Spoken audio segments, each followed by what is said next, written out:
যখন গজিয়ে উঠেছিল, সংবিধানে ওদেরকে বলা হয়েছিল তোমরা কোনো রাজনীতি করতে পারবে না। ওরা রাজনীতির ভিতরে আসেনি, কিন্তু বর্তমানে যিনি প্রধানমন্ত্রী ইনি আরএসএস এর জন্মদাতা। এই অমিত শাহ এর ছেলে যখন ক্রিকেটের দলের নেতা হলো, ভারতবর্ষের জার্সি প্লেয়ারদের জার্সি পাল্টে দিল, অন্য জার্সি পরিয়ে দিল, কেউ প্রতিবাদ করেনি। এই পশ্চিমবঙ্গের একমাত্র মুখ্যমন্ত্রী সর্বপ্রথম ইনি প্রতিবাদ করেছিল, তুমি জার্সির রং কেন পাল্টালে?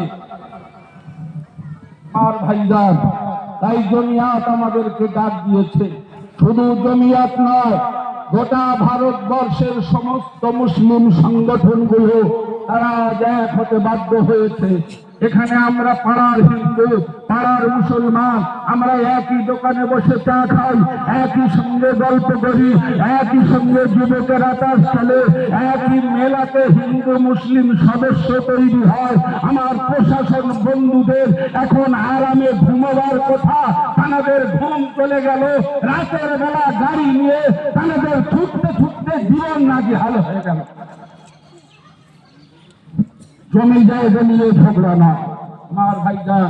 তাই আগামীকাল সেই দিন আসছে, আরো পরপর দিন আসবে।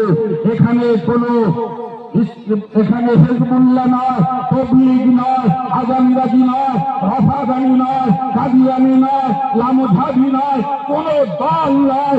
আমাদের একটাই দাবি, একটাই কথা, একটাই আমাদের বক্তব্য, সেটাই হলো অকাপ বিলটাকে আপনি অকাপ বিলটা আইনটা তুলে ফেলেন, অকাপ আইন আপনি তুলে ফেলেন, এটা আমাদের দাবি।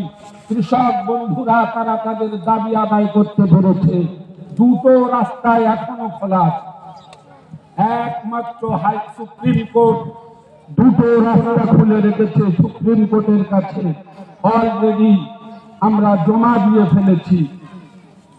55 সালের একটা আইন এইরকম একটা পজিশন হলে তখন সেই আইনে বলা হয়েছিল যার যার ধর্ম সে সেরকম ভাবে পালন করবে।